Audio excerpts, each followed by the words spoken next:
So, hey everyone, today we are going to study the anastomosis around the scapula. In the previous video, we had already studied the anastomosis around the elbow joint.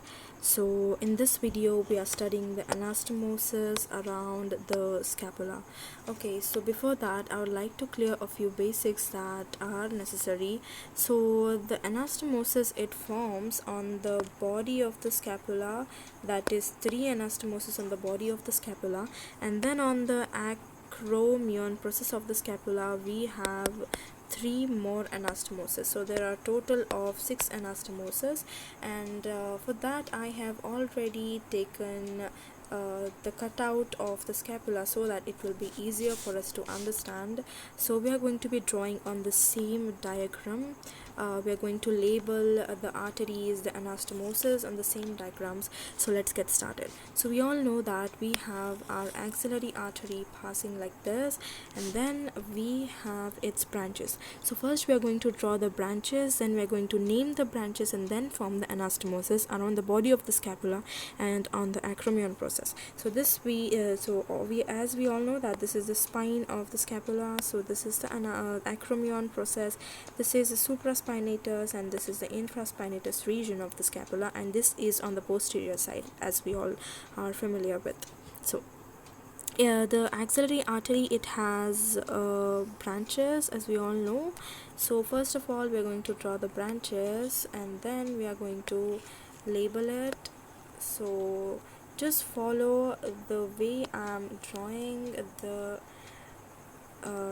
branches of these. So this is the second part. So this is the second part of the axillary artery, and from here the thoracoacromion artery arises, and we have four branches of it. This is the first branch that I've already drawn, the second branch, the third branch, and the fourth branch.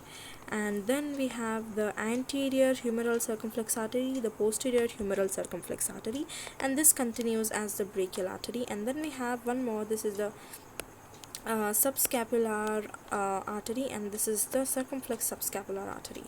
Okay, so now we are going to label it and show the anastomoses that are going to be formed on this scapula. So yes, let us name them. So as we all know that this is the axillary artery. So this is the axillary artery, and the branch that it gives, this one, it is the thyrocervical artery. So this is the thyrocervical artery, and it gives off two branches. So this is the inferior thyroid, this is the inferior thyroid artery, and this one is going upside. So this is the ascending cervical artery. So this one is the ascending cervical artery.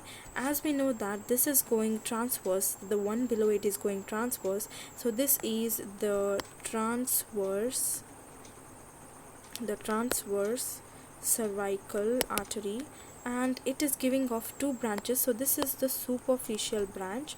So this is the superficial branch, and the one that is going deep, so this one is the deep branch of the artery. So now we are going to label the thoracoacromion artery arising from the second part of the axillary artery. This is the axillary artery, this is the second part of the axillary artery, and the branch that is emerging from it is the thoracoacromion artery. So this is the thoracoacromion artery. As we know, it has three branches. This is the pectoral, this is the deltoid, and this is the clavicular. So this is the clavicular, and again this is the acromion.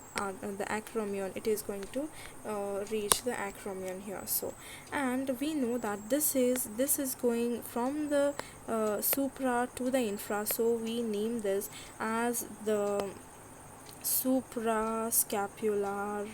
This is the suprascapular artery, and it is giving off a branch to the acromion. So it is the acromion branch of the suprascapular artery. And then we have the anterior humeral circumflex artery, and then we have the posterior humeral circumflex artery, and it is giving a branch from here to the acromion process. So again, this is the acromion branch of the posterior circumflex humeral artery, and then it is giving of its branches to the subscapular region of the scapula. So it is the subscapular artery, and this is the circumflex subscapular artery.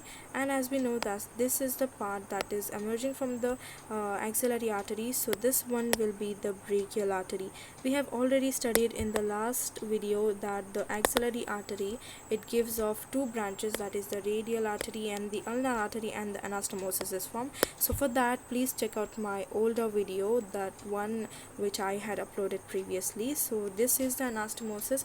We are going to highlight the anastomosis that are being formed on the body of the scapula. So this is the first one.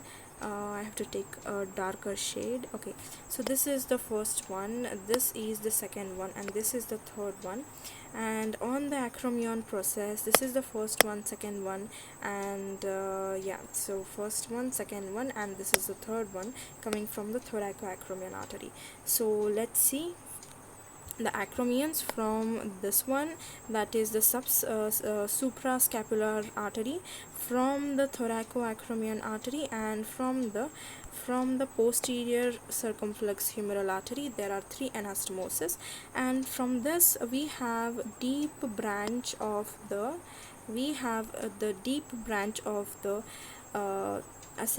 from the cervical artery. We have a branch of suprascapular artery, and we have a branch of circumflex subscapular artery. So these are the anastomoses. I'm going to write the numbers again. So this is the first one, this is the second one, this one is the third one, and on the acromion we have 4, 5, and 6. So there are totally 6 anastomoses. Hope you understood. Thank you so much.